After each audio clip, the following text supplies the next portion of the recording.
hoje, até quando, Senhor, é a exclamação, não, a interrogação que muitas vezes nós fazemos diante de alguns desafios da nossa família. Quem aqui já orou ou expressou essa indignação diante de alguma situação familiar? Levanta a mão só para eu ter uma ideia. Até quando, Senhor, que eu vou ter que passar por isso? Até quando que eu vou ter que continuar insistindo? E há um texto muito peculiar que fala sobre uma virtude do cristianismo que é bastante amarga. E ela é amarga, e eu quero já começar, antes de entrar no tema, eu preciso trazer o sabor amargo dessa virtude no nosso Senhor Jesus Cristo, experimentado por Ele lá na cruz, que é a virtude do perdão. Ele bebeu de um cálice, chamado cálice da ira de Deus, para que houvesse perdão sobre a minha e a sua vida. E para que houvesse perdão, Ele precisou morrer.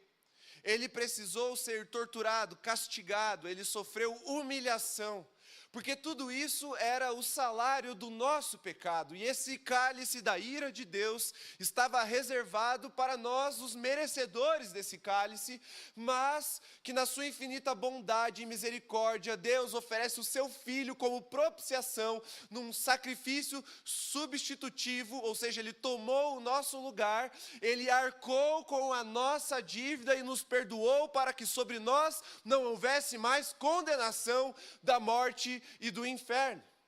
Então, quando Deus nos desafia a virtude do perdão enquanto filhos de Deus, enquanto crentes em Jesus, saiba, Ele foi o primeiro a beber desse cálice amargo chamado perdão. E Ele sabe quanto custa perdoar. Se tem alguém que sabe o sabor amargo do perdão, se tem alguém que conhece o peso de arcar com a dívida alheia, esse alguém é o nosso Senhor Jesus, o nosso Salvador, aquele que nos perdoou. E não só nos perdoou num processo, como nos perdoou numa decisão sublime na cruz. Enquanto estava crucificado, enquanto ele agonizava em sua dor e o seu corpo mutilado estava exposto, exibido à vergonha, ele declara ao Pai: Pai, perdoa-lhes, porque não sabem o que fazem. Então, antes da gente falar de perdão, e nós vamos ler o texto de Mateus 18, nós precisamos ter essa ciência de que sim, ninguém aqui está romantizando perdão. Amém? Está claro? O perdão não é romântico, meus irmãos. Apesar de que ele parece uma ideia muito boa quando somos nós os perdoados. Claro? Amém? É isso? É lindo quando o alvo do perdão somos nós. É uma ideia maravilhosa, libertadora, magnífica. Uau! Mas ele deixa de ser tão romântico assim, tão idealizado, quando nós somos desafiados ao perdão. Quando o desafio de arcar com a dívida que alguém tem conosco é colocada sob nossa responsabilidade. E quando a gente vai falar de família, tem uma virtude. Se tem uma virtude que sustenta uma família unida, essa virtude é o perdão. Na sexta-feira agora, o pastor Calixto e a Silvana não puderam ministrar a mentoria de casais, e aí no momento estava aqui ministrando e falei disso, né? Soltei assim, de que o segredo para um casamento longínquo, quando a gente ouve essas histórias, a gente vê um vídeo de um casalzinho de idosos falando qual é o segredo, né, de tanto tempo juntos, via de regra a resposta é que eu sei que a gente perdoou, porque a gente soube perdoar um ao outro. Ou, eu já vi alguns respondendo de forma mais cômica, porque eu tenho amnésia. Mas era uma forma mais na brincadeira, de falar de que aprenderam a perdoar os erros e os pecados uns dos outros. E quando a gente fala de família, eu não estou falando só de casal, dos cônjuges, estou falando das relações familiares como um todo. Existem alguns teóricos, principalmente da linha da psicanálise, que falam que a família é o grande antro de neuroses, é a grande criadora de neuroses. É isso, Melina? Você está estudando, está certo? Começou com Freud falando isso, e outros que seguiram a linha dele também afirmaram isso, porque o que acontece na família? Toda criança, ela tem seus desejos, seus impulsos, suas necessidades. E na família acontece essa primeira quebra de expectativa, essa primeira frustração de desejos. Os pais normalmente são os primeiros a colocarem limites sobre os seus filhos. Os irmãos são aqueles que primeiro barram as expectativas dos outros irmãos. Então, dentro do lar, dentro do seio familiar, surgem essas neuroses. Neurose não significa doença, nesse contexto. Significa algumas tensões que vão para o nosso inconsciente e acabam muitas vezes afetando todas as nossas decisões e até a nossa própria personalidade, a forma como nós enxergamos o mundo e nos relacionamos com ele. Mas se a família é tão idealizada por Deus, e ela é, de fato, é um projeto divino, como que ela pode ser fruto de tudo isso? E aí surgem então os ideólogos, no século XX, que começam a desestruturar intencionalmente a família, dizendo que se ela então é a primeira causadora, primeiro grande antro de neuroses do ser humano, então a gente tem que destruir isso. Vamos tirar esse fundamento para que as pessoas se sintam livres. Só que sem colocar nada no lugar. E aí o que acontece? Aonde que as pessoas passam a experimentar as suas frustrações e a criarem as suas neuroses? Na sociedade. E deixa eu dizer uma coisa para vocês, meus irmãos. Se é difícil nas relações familiares em que há amor,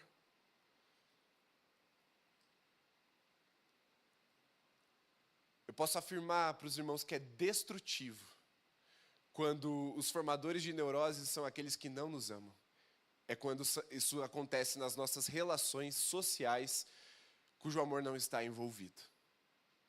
Então, libertar-se da família, se é que dá para colocar desse jeito, nunca foi e nunca vai ser a solução. Porque ainda que sim, a família é o lugar onde encontramos os nossos primeiros limites e formamos as nossas primeiras neuroses, as nossas primeiras angústias e às vezes até os nossos primeiros traumas. Não é a ausência de família que vai resolver isso. Mas é a presença de uma família que sabe experimentar a virtude do perdão inspirada em Cristo Jesus, o nosso Senhor. Então vamos entender biblicamente o que essa virtude do perdão significa. Porque talvez a sua oração do até quando seja respondida. Mas sem romantizar. E antes mesmo de entrar no que a Bíblia diz, eu quero afirmar e, na verdade, repetir o que o pastor Eduardo falou hoje de manhã. Quase que eu te interrompi, eu falei, deixa que eu prego hoje à noite. Mas eu achei importante ele falar e eu repito agora à noite. Algumas coisas que o perdão não é. Conceitos que foram surgindo sobre perdão que não são perdão. Como, por exemplo, perdoar é você tornar a pessoa útil de novo. Isso é utilitarismo, não é perdão.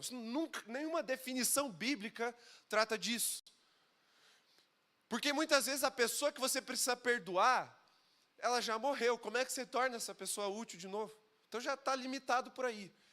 E em outras situações, a pessoa que você precisa perdoar, ela é um risco para você. Então, talvez alguém aqui tenha passado por isso, mas sei lá, alguém cometeu um assassinato contra uma pessoa que você ama.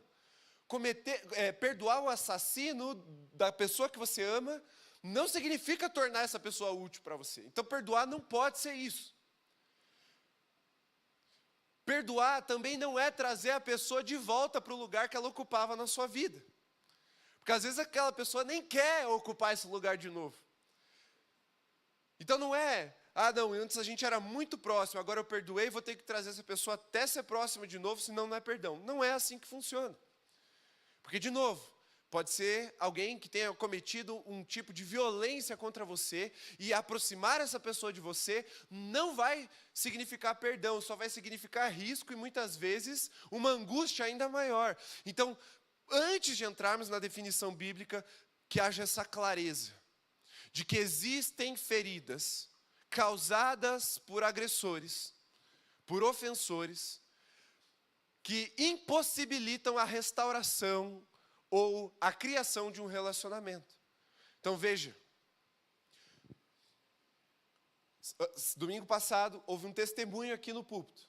Uma irmã da igreja falou: eu sou fruto de um estupro. A minha mãe foi abusada sexualmente e engravidou de mim, e ela tomou uma decisão de me ter, de me criar e me amou. Como que essa filha pode trazer o pai para perto? Sendo que isso significaria uma angústia, uma dor, e muitas vezes o aumento ou a revivência de um trauma na vida da mãe dela. Então essas definições, elas são extremamente limitadas e eu diria muitas vezes até descartáveis, tá? Então vamos vencer essas definições mundanas e vamos para a definição bíblica, e Jesus tem uma parábola inteira para responder essa questão. Mateus capítulo 18, verso 15 em diante. Aqui nós vamos ver os discípulos trazendo essa pergunta: quantas vezes que eu tenho que perdoar o meu irmão? Em outras palavras, até quando, Senhor, que eu tenho que perdoar o meu irmão? E olha só que curioso, o termo que ele usa é um termo familiar. Eu sei que irmão, para nós na fé, e também, para os judeus, significa algo mais do que o laço de sangue. Família próxima, núcleo familiar, parente. Mas o próprio termo, ele é, por natureza, familiar. Então, olha só, até quantas vezes eu tenho que perdoar o meu irmão? Vamos ver. Está escrito assim: se o seu irmão pecar contra você, vá e repreenda-o em particular. Se ele ouvir, você ganhou o seu irmão. Mas, se não ouvir, ele leve ainda com você uma ou duas pessoas, para que, pelo depoimento de 2 ou 3 testemunhas, toda a questão seja decidida. E se ele se recusar a ouvir essas pessoas, exponha o assunto à igreja. E se ele se recusar a ouvir também a igreja, considere-o como gentio e publicano.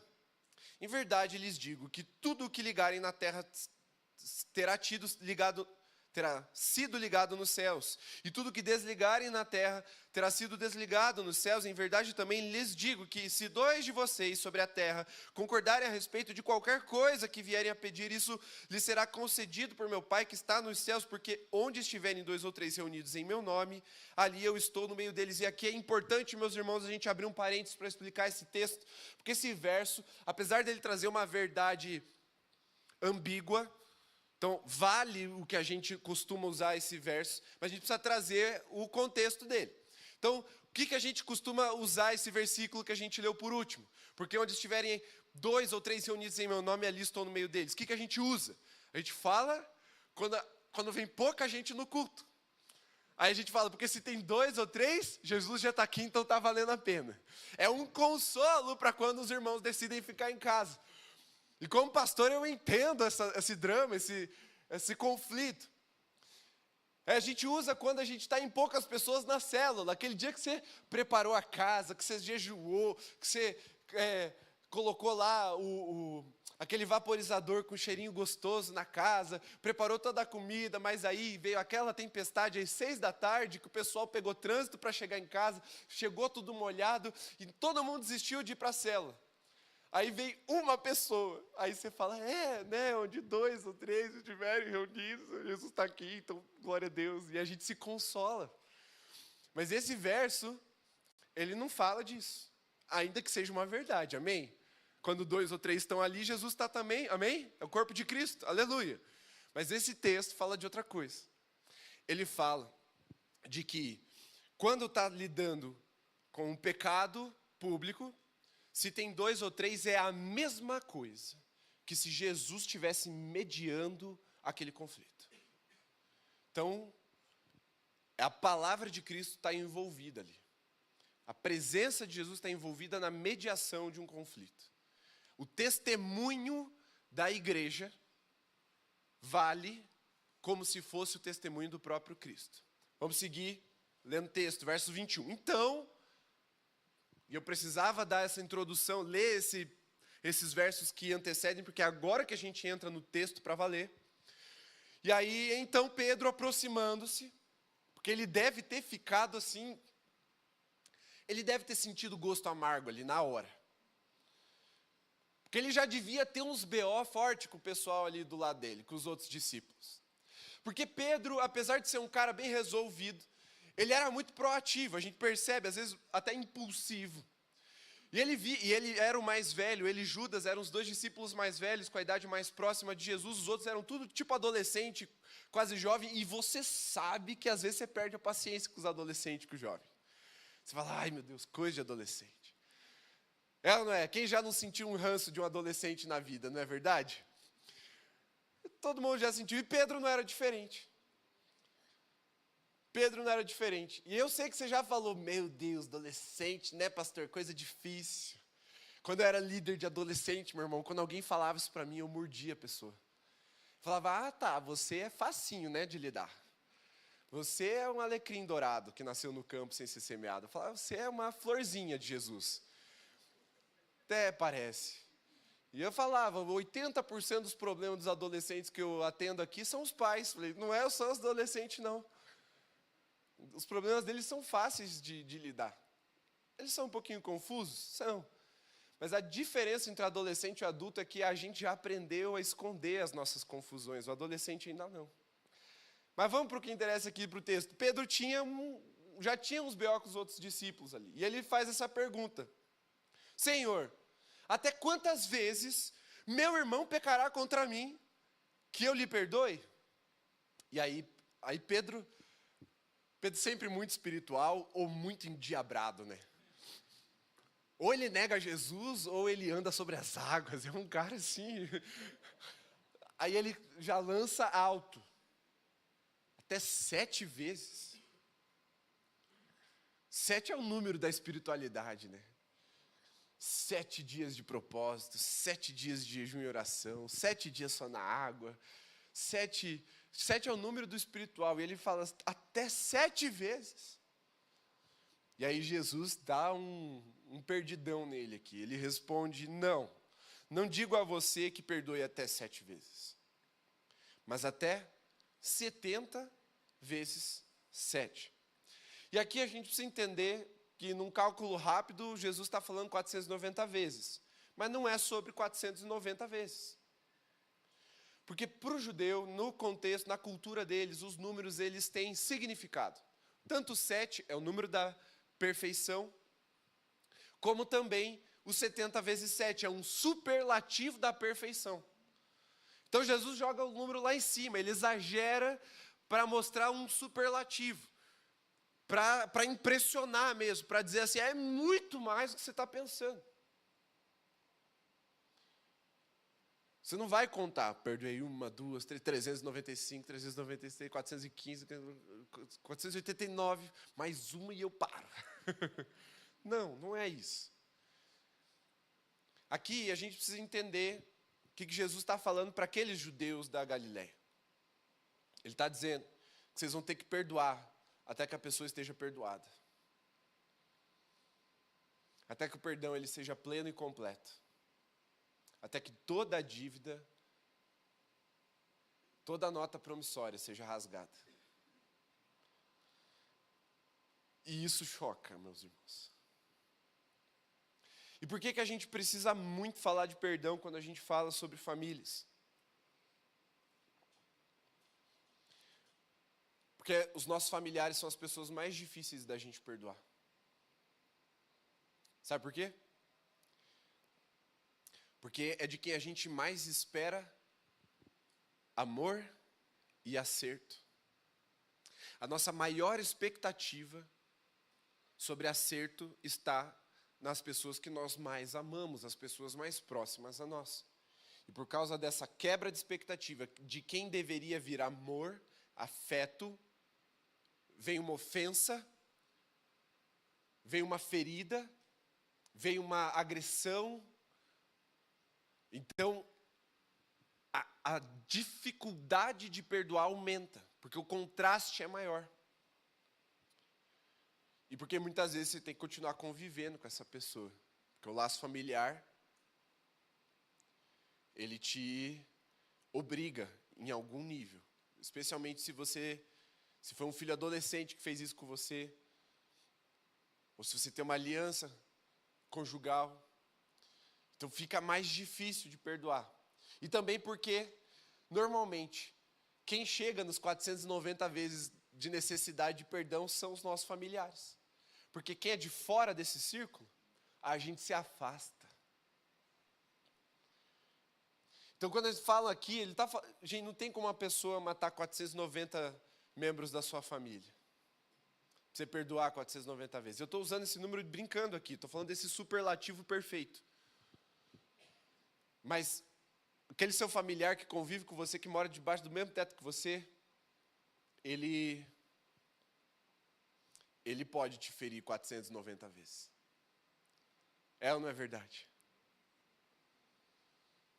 É verdade.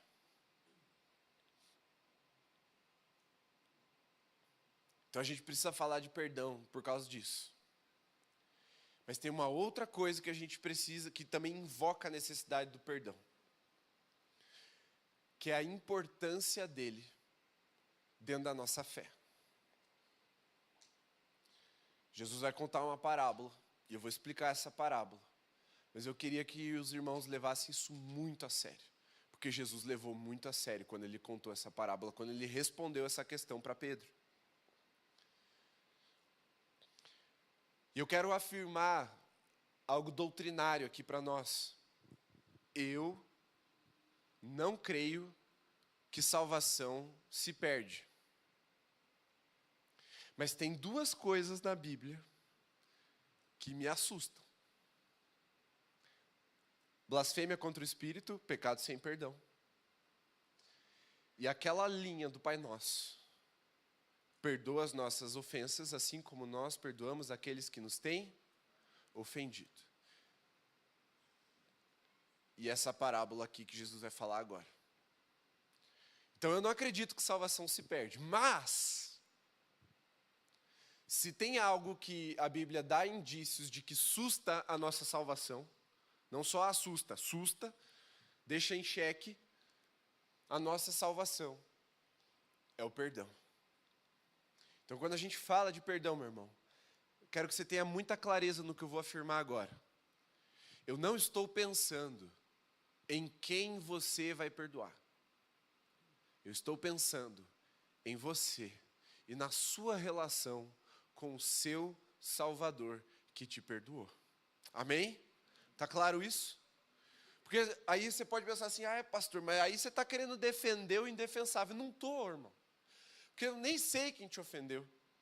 E nem estou muito preocupado com essa pessoa no primeiro momento. Talvez eu conheça, daí a gente tem que ver. Mas o que importa aqui é que diante de Deus, a nossa salvação esteja resguardada. Amém? Muito bem. E aí Jesus, ele fala, e eu acho maravilhoso essas pontes que Jesus faz. Por isso, aí ele começa. Magnífico, inteligente, sábio. Por isso, o reino dos céus é semelhante a um rei que resolveu ajustar contas com os seus servos. E passando a fazê-lo, trouxeram-lhe um que lhe devia 10.000 talentos. 10.000 talentos. Não é 10.000 reais. 10.000 talentos.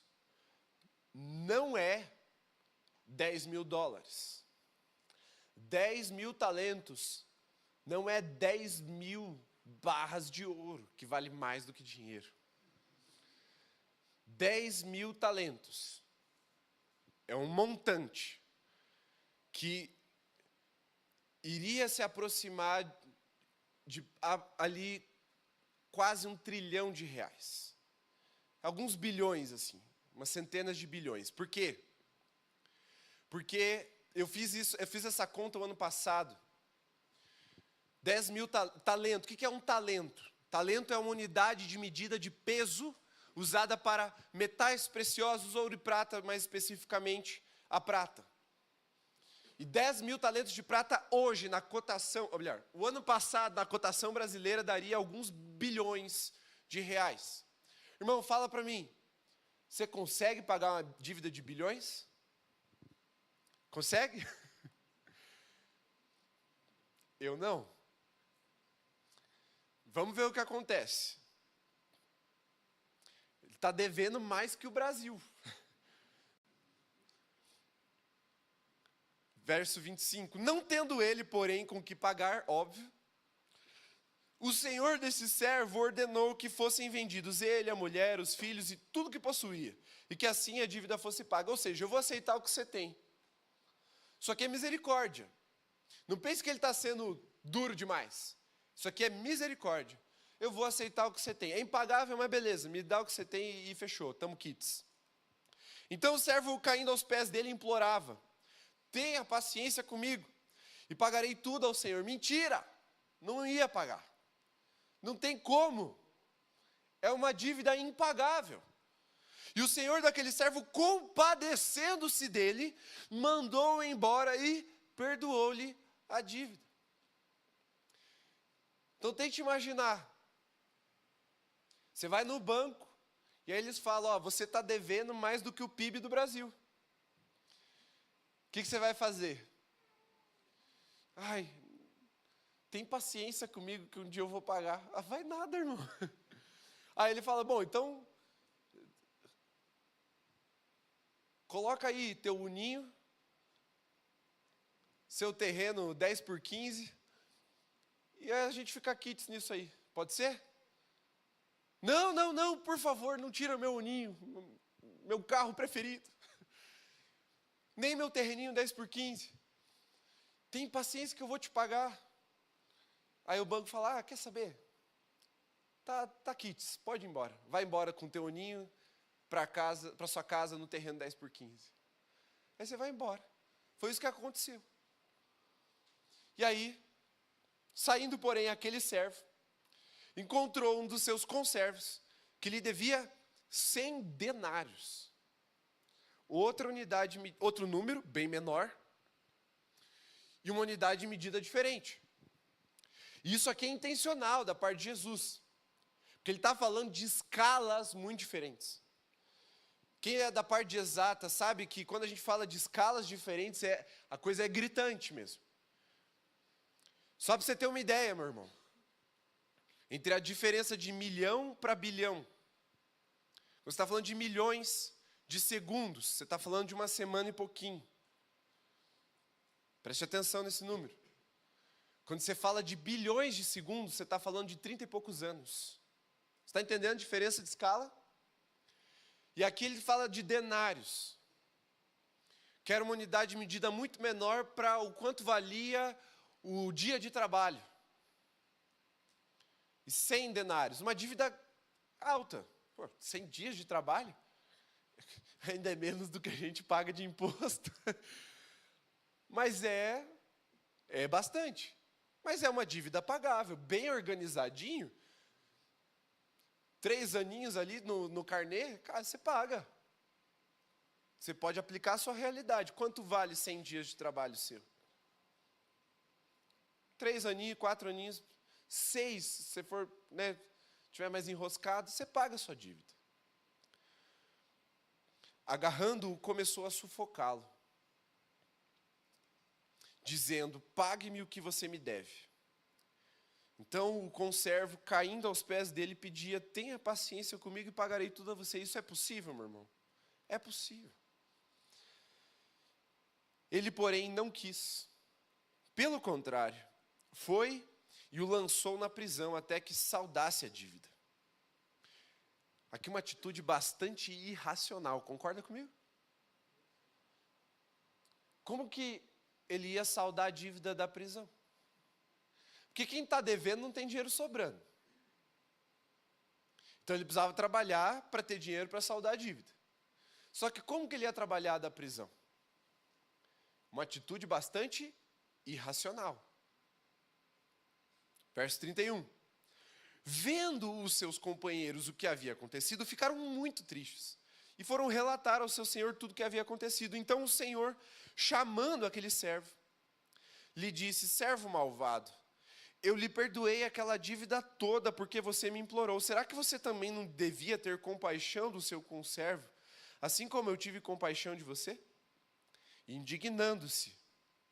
Irmão, vamos só esclarecer uma coisa que eu esqueci aqui. Quem é o rei nessa parábola? Fala para mim. É o Deus Pai. Algumas coisas deixam o Deus de toda paciência e misericórdia indignado. Algumas coisas indignam o nosso Deus. E aqui claramente a gente está falando de uma delas. E indignando-se, o Senhor entregou aquele servo aos carrascos, até que lhe pagasse toda a dívida. Assim também o meu Pai. Então veja Jesus falando do Pai, que está no céu, fará com vocês, se do íntimo não perdoarem cada um a seu irmão. Feche seus olhos, vamos orar. Pai, tem misericórdia de nós. Como nós precisamos da tua ajuda. Fala conosco, ensina-nos o teu coração.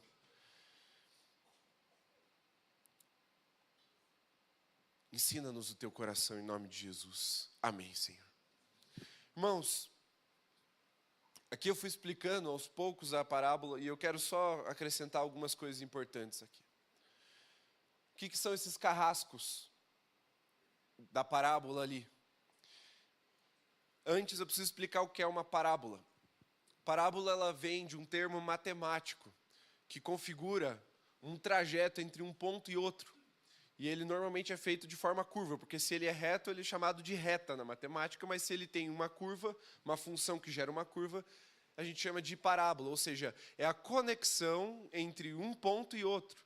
O que Jesus está fazendo com parábolas é conectar a realidade física com a realidade do mundo espiritual por meio de elementos do convívio, do ordinário daquelas pessoas. Então ele usa elementos que as pessoas entendiam para comunicar verdades das quais eles não conseguiam compreender na sua carne. Precisavam de uma revelação do Espírito para que houvesse essa compreensão. Então Jesus fazia uso dessas parábolas para explicar. E eu sei que às vezes essas parábolas, elas ficam misteriosas demais para nós, brasileiros no século 21. Alguns elementos se perdem. E a gente fica, meu Deus, mas o que isso significa? Porque parábola não é fantasia. Apesar de não ser uma história factual, ela é uma história totalmente possível. Ela é uma história que não é uma alegoria, ela não é uma fantasia, ela não usa elementos fantásticos, ela usa elementos do dia a dia mesmo. Então tudo isso aqui é possível, ainda que não seja baseado numa história real. Então Jesus, ele pega elementos que aqueles discípulos entendiam, que aquele povo entendia, e ele comunica. E quando ele fala desses carrascos, algumas traduções mais antigas traz como verdugos. Alguém já leu essa palavra, verdugos, na Bíblia? Verdugos era um tipo de carrasco muito peculiar no Império Romano, daquela época. Eles eram torturadores. Então não era o carrasco que executava, por exemplo, a pena capital, a pena de morte. Eram carrascos que eram incumbidos de torturar os presos. Então, parte da punição daquela época era a tortura, o castigo físico, coisa que no nosso tempo moderno, depois do advento dos direitos humanos, isso está praticamente extinto no mundo, pelo menos no mundo ocidental, obrigado. No mundo ocidental, no mundo civilizado. Mas o próprio Cristo sofreu esse castigo. Então, os apóstolos sofreram muito, o apóstolo Paulo, porque na época não era muito viável você ficar mantendo as pessoas presas por 10, 15, 20, 30 anos. Então, para acelerar esse processo de punição, você prende lá por um tempo, dá uma surra de chicote, de pedaço de pau, de vara, de azorrague, de coisas que tinham lá para punir, queima, porque daí a pessoa saía punida, depois de um tempo ali na prisão. E a ideia desses verdugos é que os presos, eles eram jogados em um tipo de fossa, de buraco. Buraco com diâmetro pequeno. E elas ficavam em pé. E ali tinha essa certa profundidade, e esses carrascos, eles tinham essa função de ficar cutucando com a lança, para que eles não dormissem, porque a privação de sono é um método de tortura bem cruel. Então, além de estar preso, esses verdugos ficavam lá atormentando o preso, para que ele não caísse no sono, não dormisse. Então, o que num primeiro momento parece muito irracional para nós, ele mandou prender, sendo que queria que pagasse a dívida, é porque a prisão, ela não era a longo prazo, ele não ia ficar preso a perder de vista, ele ia ser preso, ia ficar um tempo sendo torturado, depois ele ia ser solto, e aí ele ia ser cobrado de novo, se não fosse paga a dívida, ele voltaria para a prisão, seria torturado de novo, e ficaria nesse ciclo, certo? Então essa é a ideia ali. E esses carrascos, eles tinham essa função de tirar o sono. Irmãos, e aqui sendo bem direto agora, quando a gente não perdoa, a primeira coisa que a gente perde é o nosso sono, é a paz do nosso sono, é ou não é verdade? Eu não quero ser simplista, mas eu preciso resgatar algumas coisas bem básicas sobre o que é o ressentimento, o que é o rancor, ou a falta de perdão, como nós estamos tratando hoje. Muitas vezes a gente não perdoa ou não quer perdoar, porque a gente acha que o outro não merece. E, de fato, não merece. Só que quando a gente não perdoa, porque achamos que o outro não merece, um grande teólogo já trouxe, que é como se você estivesse bebendo um copo de veneno e esperando que o seu ofensor morra por causa disso. Você, na intenção de punir o seu ofensor, o seu agressor, aquele que te feriu, você se envenena, você se destrói. Então essa clareza a gente precisa ter, porque quem não perdoa, perde o sono. Revira aquela coisa dentro de si. E quando a gente fala de ressentimento, é essa ideia bem literalista da palavra, é sentir de novo. Então, quando a pessoa me feriu, quando ela me traumatizou, quando ela me ofendeu, quando ela me humilhou, quando ela me rejeitou, aquilo abriu uma ferida em mim, aquilo é um trauma. E aí, eu vivo o processo natural de cicatrização dessa ferida na alma, e às vezes no corpo. E aí, quando a casquinha está se formando, e começa a parar de doer, a dor diminui, você percebe, não, se parar de doer, a pessoa vai ficar livre. E aí você vai lá com o dedinho e arranca a casquinha. Começa a sangrar de novo. E a dor volta. Isso é ressentimento. E o ressentimento, ele é um veneno almático, que muitas vezes, quando somatiza, ele se evidencia no corpo. Isso é científico já, inclusive, de que muitas pessoas adoecem por falta de perdão. Porque a alma, ela se amargura a tal ponto que o corpo começa a se corroer também com enfermidades.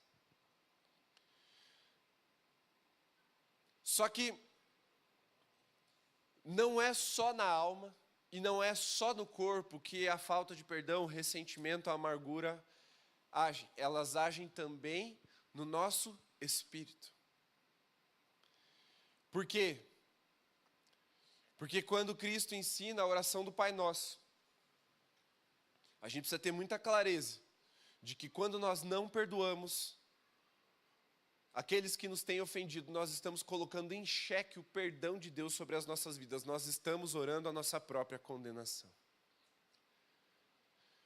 Então ela tem um efeito espiritual nas nossas vidas, de trancamento, de aprisionamento espiritual. E pastor Mário Freitas, ele está bem off. Alguém conhece Mário Freitas? Levanta a mão só para ter uma ideia. Infelizmente, não dá mais para conhecer, ele está em off agora. Ele atua no mundo da igreja perseguida, então ele pagou uma empresa para remover todas as pegadas digitais dele. Então todos os vídeos, pregações, postagens, tudo foi embora. Porque ele sabia o risco que era para os irmãos da igreja perseguida se associarem a ele por causa dessas pegadas digitais. Então você não vai conhecer, mas ele traz que o perdão ele acontece num nível de batalha espiritual. Que isso não é só sobre como a gente se sente nessa terra, mas é uma batalha espiritual pela nossa eternidade. E de que sim, Satanás faz uso da amargura como uma arma eficaz contra a igreja. Não à toa nós vemos Cristo trazendo esse peso sobre o perdão. Então a importância do perdão está em altíssima estima por Cristo. E que quando somos desafiados a esse perdão, nós precisamos olhar para um lugar, e o único lugar que é capaz de nos inspirar a oferecer esse perdão. Qual é o único lugar que nos inspira a oferecer esse perdão perfeito, quase incondicional? É o perdão de Cristo sobre as nossas vidas. E muitas vezes o desafio é parar de olhar para o ofensor procurando motivos para perdoá-lo. E começar a olhar para Cristo para encontrar os motivos para perdoar os nossos ofensores. É uma decisão espiritual e estratégica. Porque no ofensor, talvez você encontre um bom motivo para perdoar. Na primeira, na segunda vez, na sétima vez. Mas na oitava talvez já não seja mais tão bom esse motivo. E aí quando chega em 489, você já está maluco e não tem mais motivo nenhum para perdoar. Você quer enterrar o outro. E aí vem... E preste muita atenção, meus irmãos. Não é que Satanás é audaz, ele é obscuro, maligno. Não, o que Jesus está dizendo aqui é muito sério, irmão. É o Pai que permite que Satanás nos torture. Isso é muito sério. Por isso a virtude do perdão, ela não é negociável dentro da igreja. E ela não pode ser negociável dentro da nossa família. A gente precisa aprender a perdoar. A gente precisa aprender a olhar para Jesus e rasgar as notas promissórias que temos carregado por tanto tempo contra os nossos ofensores. E perdoar, biblicamente falando, por meio dessa parábola nós podemos definir. É perdoar a dívida que alguém tem conosco. Não é negar a dívida, preste bem atenção, não é negar que essa dívida existiu. Não é ignorar. Não é virar o rosto para o passado, não, vamos só olhar para frente. Não é isso. Não é olhar para frente. É olhar para cima. É olhar para de onde veio o nosso perdão. É olhar para o consumador da nossa fé, o autor e o consumador da nossa fé que nos perdoou dos nossos pecados. E encontrar nele razão suficiente para perdoar os nossos ofensores. Por quê? Porque há uma diferença crítica de escala entre as ofensas. Entre a pior ofensa que você já recebeu na sua vida e a menor que você já fez contra Deus. Há uma escala de diferença. E mesmo assim, Deus te perdoou, crucificando o próprio Filho, fazendo Ele sangrar por mim e por você. Então eu sei, irmão, que não é fácil perdoar. Eu diria que dentro da nossa fé, é uma das coisas mais difíceis de fazer. Mais difíceis de fazer. Mas é uma coisa que é inegociável para Deus. Ninguém entra no céu, preste muita atenção. Ninguém entra no céu com nota promissória no bolso, com dívidas não perdoadas. E se a família é o primeiro antro de neuroses, de traumas, de angústias que a gente experimenta, e normalmente é onde a gente mais experimenta esse tipo de coisa, a gente precisa ministrar perdão dentro da temática de família. Talvez a sua maior dor da vida foi provocada pelo seu pai. Como o pastor Eduardo falou de manhã, ou por omissão, ou por agressão. Ou porque ele não estava ali, abandonou, rejeitou, ou porque estando presente, ele desferiu algo contra você. Foi um abusador, foi um agressor, um homem violento, alguém opressor. O pai que deveria ser provedor, protetor, amoroso, que deveria ter te lançado para um propósito de vida, mas aí ele te ofereceu o contrário disso e você tem todo o direito de se sentir ofendido e de guardar essa dívida no teu coração, até que o sangue de Jesus venha sobre você e te perdoe das suas dívidas. Aí o seu direito morre. Aí o seu direito ele é rasgado também. Porque ou você exerce o seu direito, e aí a sua dívida ela volta, e Deus exerce o direito dele de te condenar também, ou você abre mão do seu direito, e Deus rasga a nota promissória, rasgando o corpo do Filho na cruz, para que nós tivéssemos acesso novamente a Ele, tenhamos acesso novamente a Ele. Essas coisas estão interligadas, irmãos.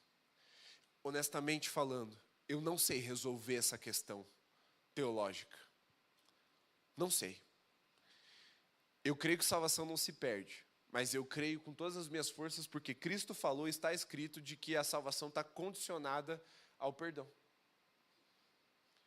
Ai, pastor, como é que se explica? Não sei ainda, quem sabe um dia. Estou aprendendo, estou tentando, mas até hoje ninguém me explicou bem essa situação. Mas que é verdade, porque senão Jesus não teria feito o que ele fez quando, diante de Pedro, falou, quantas vezes eu tenho que perdoar meu irmão? Até quando, Senhor, que eu vou ter que aguentar essa cabeça dura? Ou, algo mais sério, Senhor, até quando? Até quando que eu vou ter que perdoar esse filho que desonra, que envergonha, que desobedece? Senhor, até quando que eu vou ter que aguentar esse meu irmão miserável? Até quando, Senhor? Até quando que eu vou ter que perdoar o meu marido que esquece de levar o lixo toda semana? Até quando que eu vou ter que perdoar? Bom, até ele está totalmente perdoado. E as famílias precisam disso para serem restauradas. Sem perdão não há restauração. E talvez quem você precisa perdoar já foi, já morreu. Mas a nota promissória ainda está dentro do seu coração, a dívida ainda te perturba, te tira o sono. E às vezes te impede de ser para os seus filhos o que você deveria ser como pai ou como mãe, mas a sua mãe ou o seu pai que já foi, ainda estão vivos dentro de você, te torturando, tirando o seu sono, gerando angústia, te impedindo de progredir numa vida com Deus, de viver uma plenitude dentro do seu lar. Talvez quem te ofendeu já desapareceu no mundo, mas ainda não desapareceu dentro de você, e toda vez que você fecha os olhos, você ainda vê essa pessoa, porque você fala, não vou liberar, não vou soltar. Meu irmão, o perdão, ele não é uma virtude que favorece o endividado. O perdão é uma virtude que nos liberta. Ele favorece o credor. Tá certo? É credor, né? O credor.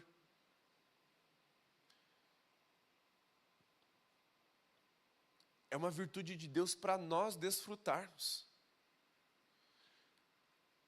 Porque é uma tortura viver ofendido. É uma tortura. Porque isso nos impede de nos aprofundarmos nas relações familiares, de desfrutarmos das relações familiares, de desfrutarmos e nos aprofundarmos em outras relações, como de amizade. Porque alguém me feriu no passado, então eu não confio mais, não creio mais. Eu sei que é difícil e talvez impossível. Mas o nosso Deus já disse que para o homem é impossível, mas para Deus nada é impossível. Quando Ele está falando disso, Ele está falando de salvação. Ele não está falando de um diagnóstico terrível, Ele não está falando de um exército numeroso, Ele está falando de salvação. Para o homem é impossível, mas para Deus nada é impossível. Talvez o seu perdão seja impossível, mas para Deus nada é impossível. E essa parábola, esse ensinamento de Jesus é um apelo para nós perdoarmos. Perdoem, pelo amor de Deus. E é pelo amor de Deus mesmo. Por meio do amor de Deus, perdoem.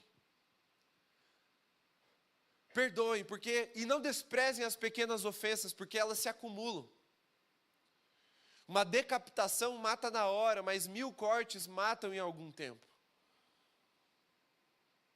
Às vezes alguém faz algo terrível e você fala, nossa, não dá mais.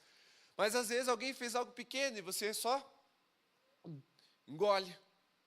Aí ela faz algo pequeno de novo, você vai lá e engole. Aí quando você vê, dentro de você já tem um rancor, uma amargura te consumindo. E aí chega uma hora que algo pequeno já não dá mais. Por isso, no mês das famílias, a gente precisa revisitar no Senhor a virtude do perdão.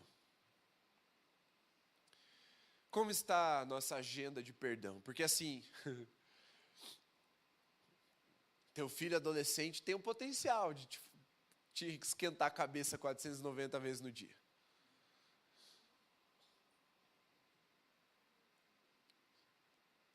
Teus pais, que ficam te irritando, que são opressores, tem. Sua mãe que é intrusiva, ou que é maledicente, ela tem esse potencial. E eu quero concluir, meus irmãos, com algo mais amargo ainda, mas que como um bom remédio pode nos curar.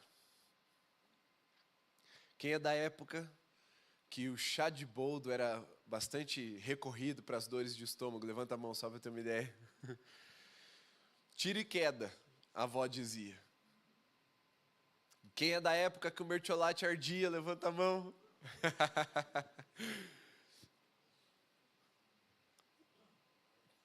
Matava até a 15ª geração de micróbios no seu machucado.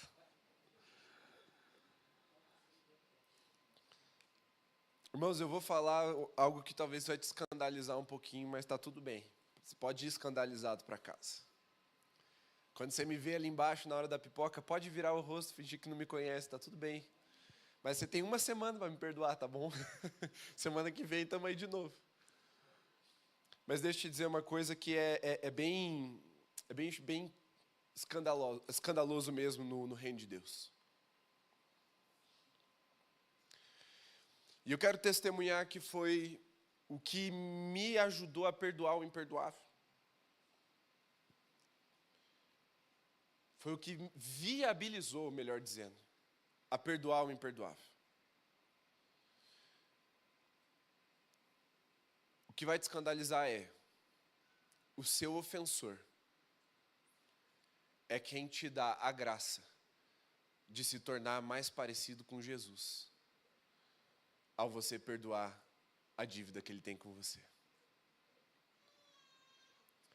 Por incrível que pareça, no reino de Deus, ele faz com que todas as coisas, até os nossos ofensores e as ofensas que cometem contra nós, cooperem para o bem daqueles que o amam e foram chamados segundo o seu propósito. Todas as coisas cooperam para o bem. E qual é o bem de quem ama a Deus e foi chamado segundo o seu propósito? Fala para mim, qual é o maior bem que um crente deseja, anseia, ou pelo menos deveria? É se tornar semelhante a Cristo. O dia que você perdoar o imperdoável, você vai ter revelado Cristo. Cristo vai ter sido formado em você. Isso dói. Isso é angustiante. Isso é indigesto. Você às vezes vai ter que tapar o nariz e num gole só. Mas isso é verdade. E isso é libertador. E eu tinha duas opções diante da ofensa: devolver e me tornar um ofensor, ou revelar Cristo para o meu ofensor. E o único lugar onde eu encontrei forças para perdoar foi em Jesus.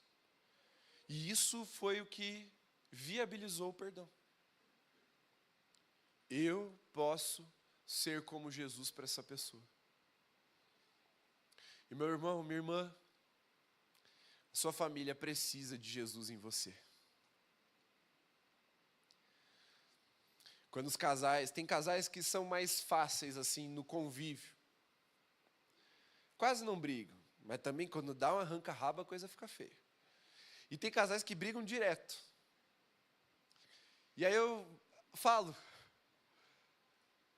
ele está te dando a chance de ser parecido com Jesus. Você devia agradecer. Aí eu vejo aquele olhar assassino tomando conta desse cônjuge. Aí eu falo, bom, a raiva já mudou de alvo, já não é mais o cônjuge, agora sou eu. Estou cumprindo meu papel aqui como mediador. Normal, irmão. A pessoa começa a querer me estrangular. Eu vejo. Porque igual na parábola, querendo me pegar pelo pescoço. Mas, irmão, isso é evangelho.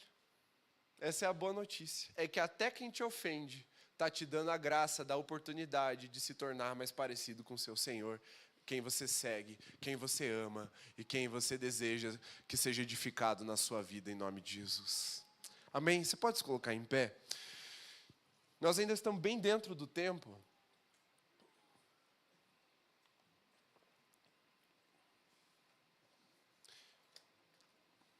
Irmão, vou ser bem direto com você nesse apelo, tá? Preste bastante atenção, não dispersa comigo aqui. Primeiro ponto de apelo. Você precisa perdoar alguém da sua família. Você vai ter que ir até esse alguém. Ai, pastor, não dá para eu ir aqui, me ajoelhar e falar para Deus que eu perdoo? Você pode começar por isso, mas não precisa. Mas você tem que ir até a pessoa e perdoar. Você vai dizer, eu te perdoo. E às vezes a pessoa vai falar assim, mas eu nem sabia que eu tinha feito nada contra você, o que eu fiz? Lembro que uma vez o pastor Sebastião, lá na Alameda, ele falando disso, ele falou, talvez eu tenha te ofendido. E se eu ofendi alguém aqui, pode vir trocar o cálice comigo. Uma senhorinha da igreja levantou e foi lá trocar o cálice. Ele ficou assim, meu Deus, eu fiz mesmo. Era só uma ilustração, né? E aí ela falou para ele, pastor, o senhor disse que a ceia ia ser de manhã e foi de noite e eu perdi a ceia. E aí ela ficou revoltada com ele. E aí ela pediu perdão. E ele pediu perdão para ela. E ela perdoou ele. E a comunhão foi restaurada, glória a Deus. E esse familiar pode não ser da sua família de sangue, irmão. Pode ser a sua família em Cristo. Pode ser um irmão da igreja, uma irmã da igreja. Ah, aquela irmã da igreja. Ah, e aquele irmãozinho. Aí você vai ter que perdoar. Você vai ter que falar para o pessoal, eu te perdoo em nome de Jesus. Você não precisa tornar a pessoa útil, você não precisa voltar para o lugar que está, mas você tem que rasgar essa dívida. Tirar do seu coração essa ofensa. Não vai botar o dedo na cara da pessoa, dizendo, você fez isso, né? E zaz, e aí depois falar que não, só vá na paz do Senhor mesmo. Perdoa. Você precisa perdoar alguém nesse sentido, o apelo é vá e perdoe. Agora, segundo ponto de apelo. Se você precisa perdoar alguém que já se foi, é um pouco mais simples e, ao mesmo tempo, mais difícil. É simples porque o passo é simplificado. Você vai diante de Deus e fala, Senhor, diante do Senhor e da tua cruz, eu perdoo o meu ofensor que já se foi. Você não precisa acender vela para ninguém, porque isso não é de Deus. Você não precisa ir no túmulo, não precisa nada disso. Você só vai diante de Deus e fala, Senhor, eu perdoo essa pessoa. É mais simples, mas é mais difícil.